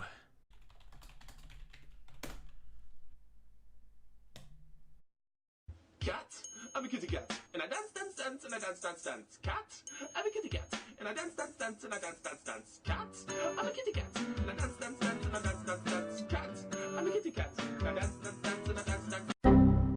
Fuck! Our party finally happens, and everything's great. Until pirates crash the party. Turns out that the trade prince Jester Gallywix hired them to crash it because we didn't invite him. Don't ask me, it gets even weirder. Turns out that Deathwing didn't just stop by to say hi. He also woke up the dormant volcano Mount Kajaro, which is going to explode and destroy Kazan every minute now. But don't worry, Gallywix is offering us a way off the island. We just have to pay him a bazillion macaroons. How do we get that much money? Well, we break into a bank and engage in insurance fraud. I'm not kidding, you actually do that. But things go from bad to worse. As we reach Gallywix's yacht, he fucks us over, takes our money, and sells us and our friends into slavery.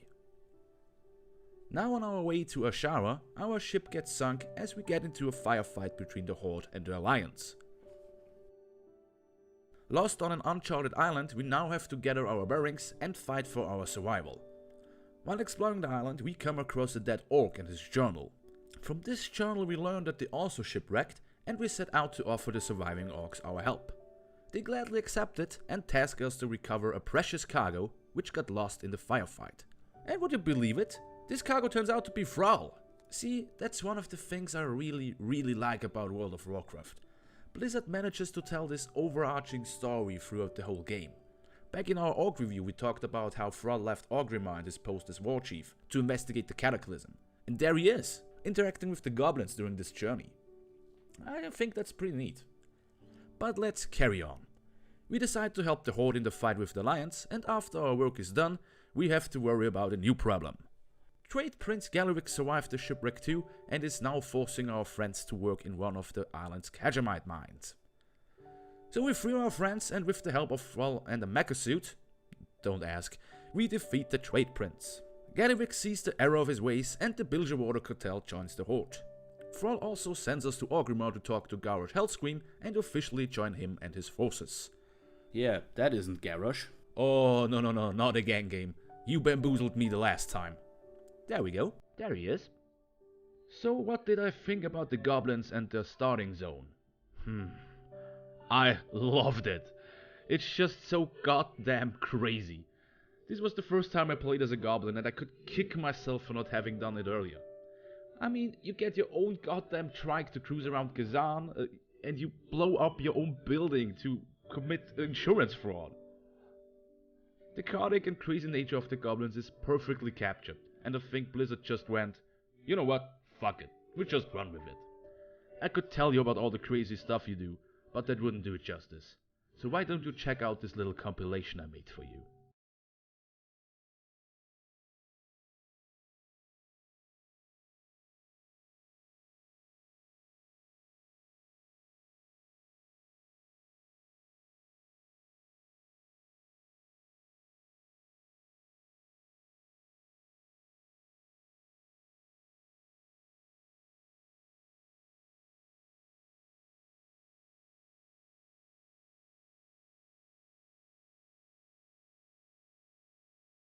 And that's all I have for today. Next time we will turn our attention to the Draenei.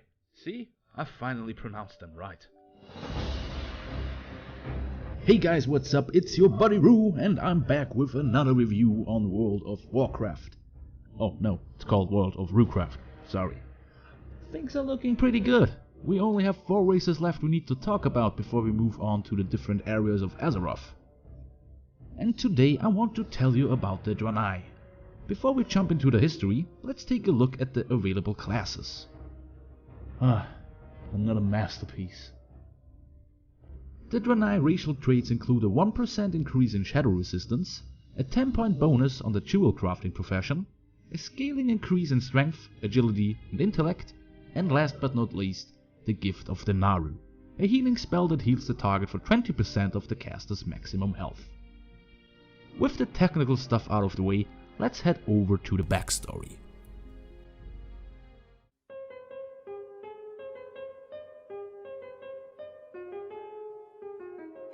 Did you know that the Draenei are actually aliens? No? Well, now you do. And did you know that just like their fellow aliens the orcs, they also came from Draenor? Well, they kinda did. Let me explain. Let me take you to a time long ago to a planet called Argus. On Argus there lived a race called the Eredar. These guys had a natural affinity for magic and were extremely smart. One day, the mysterious Naru race arrived on Argus. The Naru are basically the personification of the Holy Light. That's pretty much all you have to know about them for now. These Naru gifted the Eredar the crystals of Artamal. These crystals increased their intelligence further and helped them to unravel the mysteries of the universe. We skip some years ahead as Sargeras, the fallen titan and master of the Burning Legion, approached the leaders of the Eredar with an offer. Kil'jaeden, Archimonde and Velen were promised unimaginable power in return for their loyalty. Kil'jaeden and Archimonde agreed, but Velen wouldn't have none of that shit. A vision showed him a dark future for the Eredar, and this vision came true. The Eredar transformed into demonic beings and started to hunt those who didn't agree with Sargeras. In this time of need, the Naru returned to appear before Velen and his people, and they offered them their help to escape. Velen and his people now refer to themselves as the Draenei, which translates to the Exiled Ones. In their spaceship, the Orshogun, the Draenei traveled the universe looking for a new home, with Kil'jaeden hot on their heels. He wasn't too keen on Velen leaving. The Draenei eventually ended up on Draenor, where they befriended the indigenous orcs and lived in safety for the next 25,000 years. They also gave the planet its name, as Draenor translates to the Exile's Refugee. Oh, and I can already hear you complain. But Roo, why didn't you mention the Draenei in your orc review? Why didn't you tell us about them then? How can we ever trust you again? Well, I'm talking about them now, aren't I? I just wanted to focus on the orcs back then, without making things too complicated and convoluted. But back to the topic at hand. Kil'jaeden eventually found the Draenei, and with the help of the Orc Gul'dan, he started a war between the orcs and Draenei. Nearly 80% of the Draenei population died in that conflict. The remaining Draenei fled into the most distant corners of Draenor. The now fel-infested lands eventually transformed them and turned them into the Broken. That would be a really sad end for the Draenei, right? But don't worry. A group of Draenei, under the leadership of Velen, managed to hide in the Sangha Marsh without being corrupted. But of course things started to heat up again, as the Blood Elves came to the Outlands. Oh, remember that part of my Blood Elves review? I'm telling you, everything is connected and coming together, isn't it great? The Blood Elves started to mess with the Nauru fortress Tempest Keep and threatened to kill the remaining Draenei. The Draenei escaped once again, using one of the Keep's wings, the Exodar, another spaceship. But the Draenei didn't know that the Blood Elves anticipated that and messed with the ship's engine. They got lost in the twisting nether and eventually crashed on the Azure Mist Isles on Kalimdor. Here they made contact with the Night Elves and later joined the alliance. Whew, we're almost done, don't worry. The Draenei later helped the alliance in the campaign in the Outlands to fight the Burning Legion, and after the victory some of them stayed there to revitalize their former home. But that doesn't mean that things are great. Velen is sensing a new threat arising. A bigger war between the light and darkness is approaching. This introduces us. We are one of Valen's chosen who stayed back on Azeroth to aid the Prophet and the people of Azeroth. So all the stuff I just told you about the Draenei fighting the Burning Legion in the Outlands, the game decides that this didn't happen yet. Yeah, the Draenei suffered the same fate as the Blood Elves. Their starting area didn't change with the Cataclysm add-on. But let's move on. We start out in Armen Vale and wake up after the Exodar crashed. Our main priority is to help out other survivors and deal with the after effects of the crash. The power cores of the Exodar are polluting the wildlife and we have to find a way to reverse the damage. After neutralizing a polluted lake, we go on to inoculate some Owlkins. Wait, vaccinations? Don't they know that they cause severe health problems? No, I'm just kidding. Nobody gives a shit. After we save the critters of Armen Vale, we come across some Blood Elf spies. Naturally, we greet them with some violence. Our next stop is the Azure Watch to meet up with more survivors of the crash. Intentionally, I wanted to skip over this part, since nothing really exciting is happening there. But then I realized that the Azure Watch is pretty much the only Draenei village on the island. The most exciting thing there may be the fact that you can talk to a ghost. Everything else there's just you hunting, gathering medicine, and going fishing. And what exciting thing can possibly happen when you go fish? Surprise, motherfucker! Oh, hell no! I'm out of here! Let's talk about something more interesting as we come across an Alliance fleet.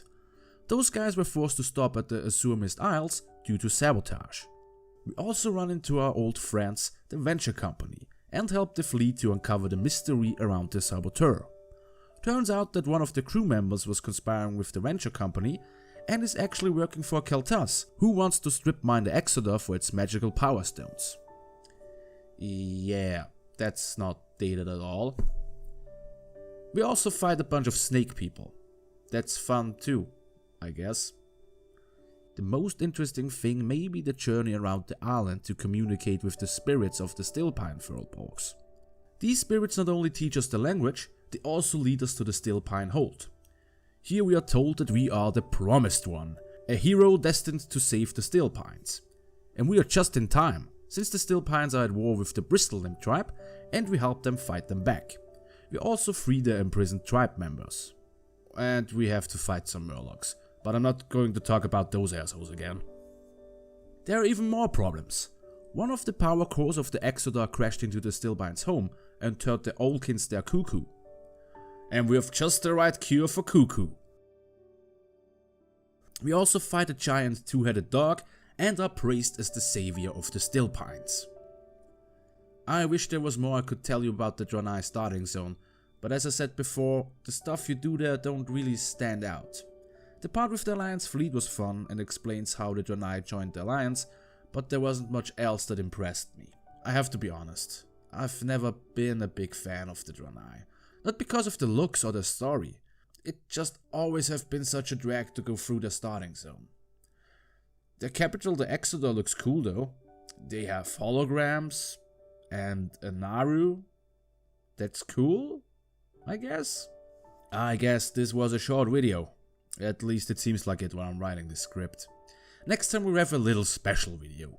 We are going to talk about the trolls and the gnomes. Hey internet, what's up? This is your buddy Roo with a brand new and special episode of World of Roocraft. We are almost done with our reviews on the playable races of World of Warcraft, and today we are not only looking at the trolls, we will also talk about the gnomes. Why are we talking about both in one video? Well, there's a simple explanation. Both races start out in a small separated starting zone before they move on in an already established one. For the trolls, this would be the village of Sanjin, and for the gnomes that would be Karanos. You see, I thought it wouldn't make much sense to make separated 4-minute videos each, so we are combining them. And let's start out with the Darkspear trolls. Like always, you can feast your eyes on my classes graphic before we move on to the racial traits. There she is. What a beauty. The troll racial traits include a 10% increased health regeneration rate, continuing on into combat for a small amount of time, a 20% experience gain from killing beasts, a berserker form which increases your haste by 15% for 10 seconds, and last but not least, the voodoo shuffle, which decreases the time of all movement impairing effects by 20%. Alright, but where did the Darkspear trolls actually come from? Let's have a look.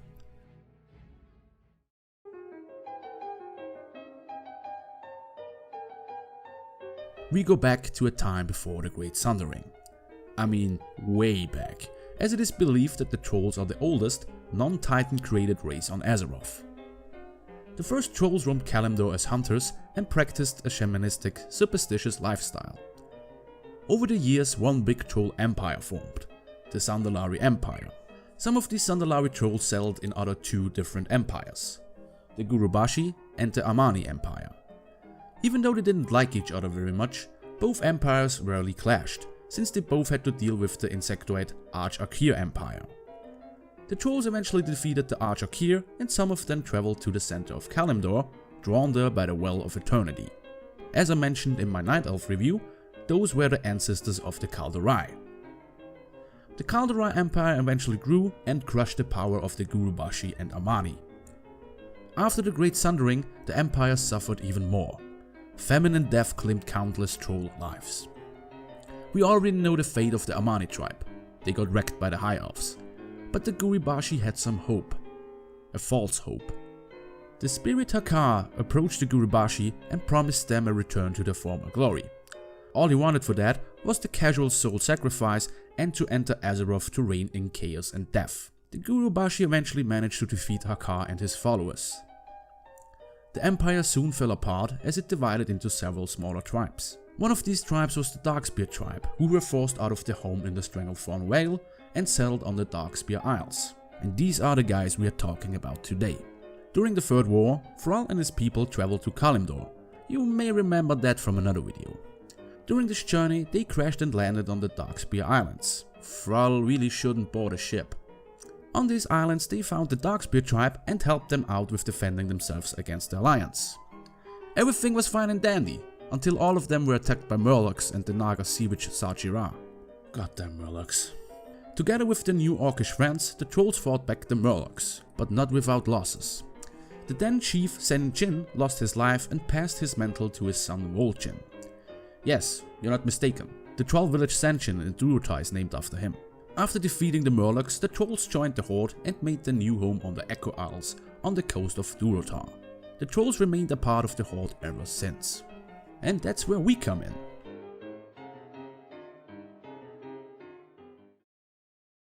We are a young and fledgling troll recruit. After finishing our training, we are sent to our chief, Vol'jin, to help him with some of his problems. Someone stole our raptors and we have to bring them back. It quickly turns out that the Naga found their way to the Echo Isles and they are corrupting our raptors. We save the younglings and show the snake man who's boss. Together with our friend Suni, we fend off a Naga attack before we learn that the sea witch, Sajira, is on the Echo Isles. We support Vol'jin in his fight against the sea witch and finally get him some revenge for his father. But there is no reason to celebrate, since our dearest friend Suni lost his life in the battle.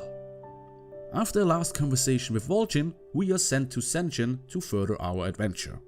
You can hang out there a bit though, to witness a chat between the troll chief and Thrall. They even mention his adventure with the goblins. That's kinda neat. After arriving in Sen'jin, the game continues exactly like with the orcs. So that's why we stop talking about the trolls. But we still have one race left to cover in this video. Let's move our attention to the gnomes. And since I feel especially generous today, have another one of these class graphics. The gnomes' racial traits include a 1% reduction on arcane damage taken, a 15-point increase on the engineering profession, a 1% increase in haste, another 5% increase on your class's resources, and last but not least, the Escape Artist ability, a spell which allows you to cancel out any movement speed reduction effect. Just like the gnomes themselves, their backstory is a really short one, so let's take a look at it.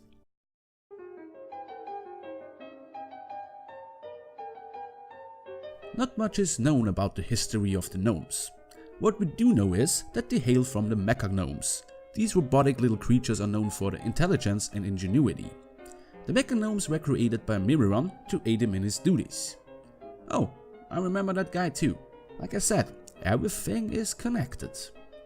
Like most Titan creations, the mecha gnomes fell victim to the curse of flesh, and over time they evolved into the gnomes.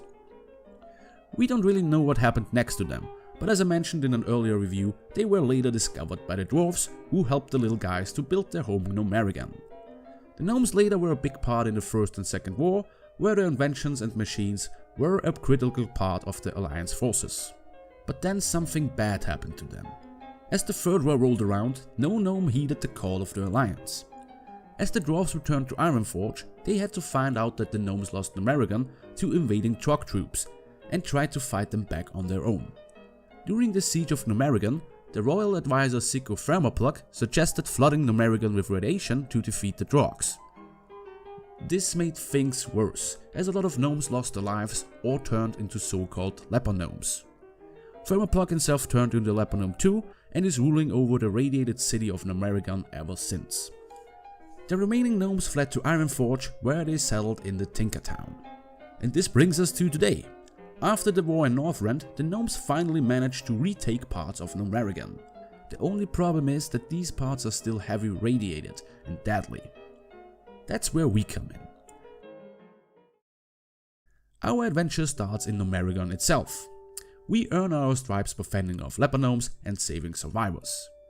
We go through a fun decontamination progress and make our way to New Tinker Town on the surface. From our leader, High Tinker Mechatalk, we learn about his fight with Thermoplug and the resulting re-radiation of Gnomerigan. Is re-radiation even a word? Who cares? We are now tasked with cleaning up the mess on the surface. But Thermoplug isn't the only problem. Trogs are attacking out of a nearby tunnel system. We deal with them the gnome way, blowing up their tunnels. The next order of business is to deal with Ruslo Crushcock, Thermoplug's right hand. After Crushcock infiltrated our arsenal, we head over there to blow stuff up once again. With all that out of the way, we can confront Crushcock himself and we fight him with the help of our dwarven brothers and Mechatalk himself.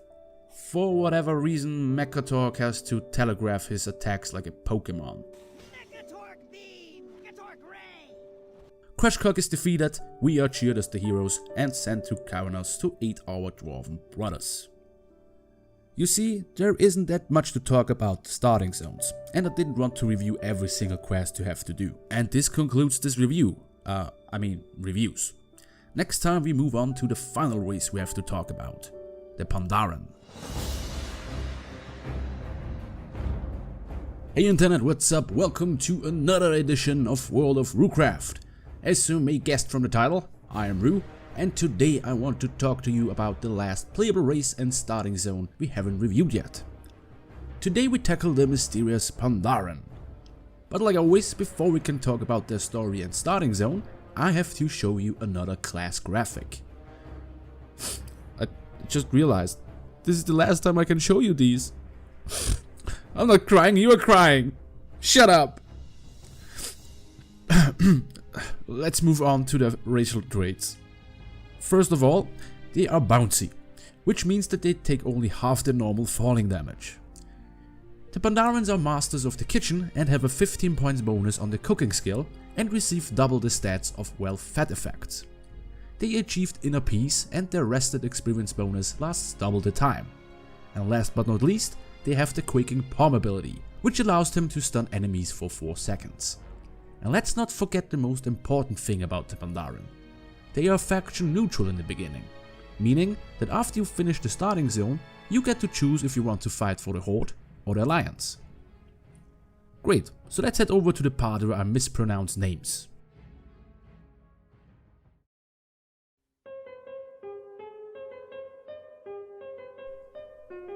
The Pandaren are believed to hail from an unknown ancient guardian, you know, one of these guys. And some Night Elf druids chokily claim that they are related to raccoons. Jokes aside, we do know that they have been around for a long time. The first Pandaren settled in the area we know today as the Vale of Eternal Blossoms. Here they lived for some generations and became famous as poets and artists.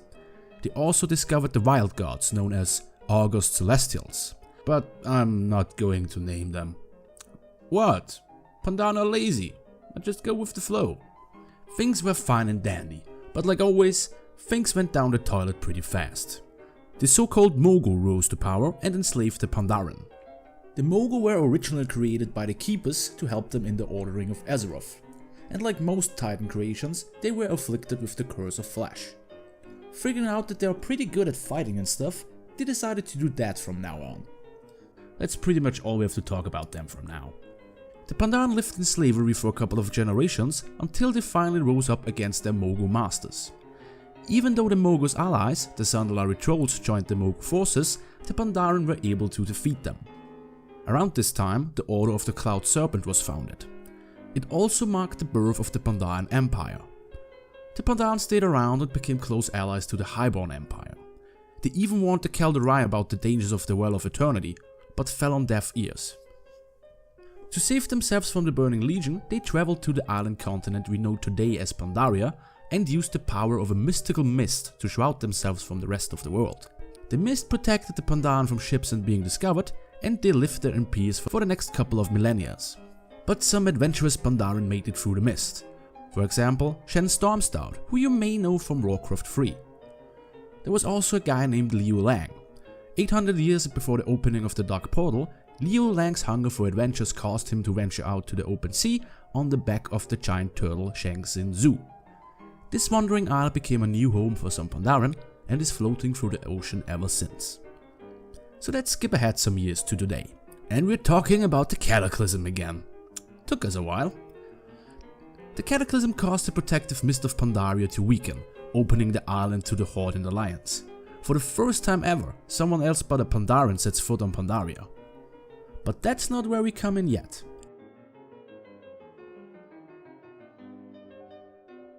We start our story as a student of the Pandaren master Shang Zi, living on the Wandering Isle. We have to go to our training and put our skills to the test for beating up other students. As a reward, Shang Zi shares some backstory with us. Things are not great on the Wandering Isle. The climate is changing and Shang Xin Zhu is moving uncontrolled through the ocean. To figure out what's wrong with him, we have to talk to the giant turtle. But to do so, we need the help of 4 protective spirits. This is our first big task. We start out with reigniting Hu, the fire spirit. On our search for Huo, we also bump into Isa Cloudsinger and Chief Firepaw, our new best friends. So we head to the Shrine of Inner Light, and after a fight with a Pandaren ghost, we reignite Huo. One down, 3 to go. To find the water spirit Shu, we ask Old Man Liang for help. Old Man Liang tells us that he used to play with Shu when he was younger, and since he's too old to do this now, Shu went all sulky and bitchy. We manage to bribe Shu with a shiny pearl, and to further win him over, we play a little bit with him. I hope you aren't afraid of heights.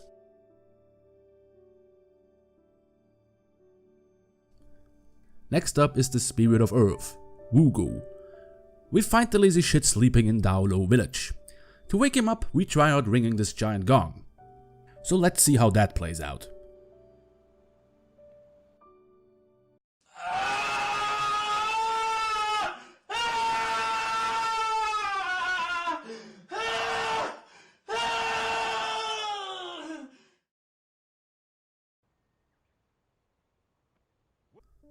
What does help though is asking Shu to use Water Beam on him.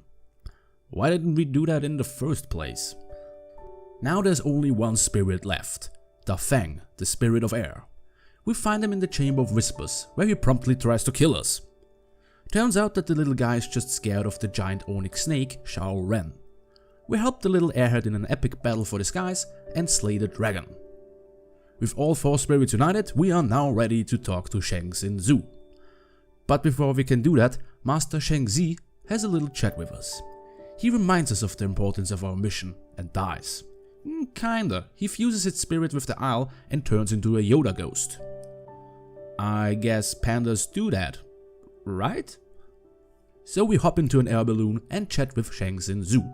Our landlord tells us that he is in great pain and suffering from a splinter in his side. Turns out that this Splinter is actually an Alliance prison airship that crashed into Shenzhen Zoo. We promise him to help him and head to the Pyru Forest. Here we make first contact with the Horde and the Alliance. After helping Mikael Bay acquiring some explosives, Michael Bay and explosives, we help the Alliance fending off a group of lizard people. Yi eventually comes up with a plan to help Shenzhen Zoo. He wants to use the Horde's explosives to blast away the airship. Isa isn't that thrilled with the plan and gives Yi the Trip Guild treatment. We gather the forces of the Alliance and Horde to heal the resulting wound, and Shenzhen Zoo is saved. Now comes the interesting part of the Pandaren. We have to choose which of our new friends we want to join, Isa and the Alliance or Yi and the Horde. I decided for Isa, since I already have enough Horde characters in this particular realm. And that surely is the only reason I decided to side with her. We depart from the Wandering Isles and make our way to Stormwind to officially join the Alliance. And that's it. We are now ready to continue our great adventure in Azeroth. I know a lot of people make fun of the Pandaren, saying that they are just a joke race and were just added to the game to piggyback off the Kung Fu Panda craze that was going on at the time. But I don't agree with that. First of all, the Pandaren have already been around in Warcraft before Kung Fu Panda was even a thought in a coked out executive's mind. But I may be impartial once again, just like with the dwarves. Just love the Oriental Asian style of their homelands, how laid back and zen they are, and don't forget their love for beer. Maybe I just see myself in them. I did skip over some parts in this review that I want you to experience for yourself. For example, the banter between Isa and G. Ji, be respectful when we speak to Shenzhen Su. When am I not respectful? You hurt me, Asa. I might, if you embarrass us. There's also an overarching side quest involving Jojo Ironbrow. You have to gather several materials for him so he can show off his might.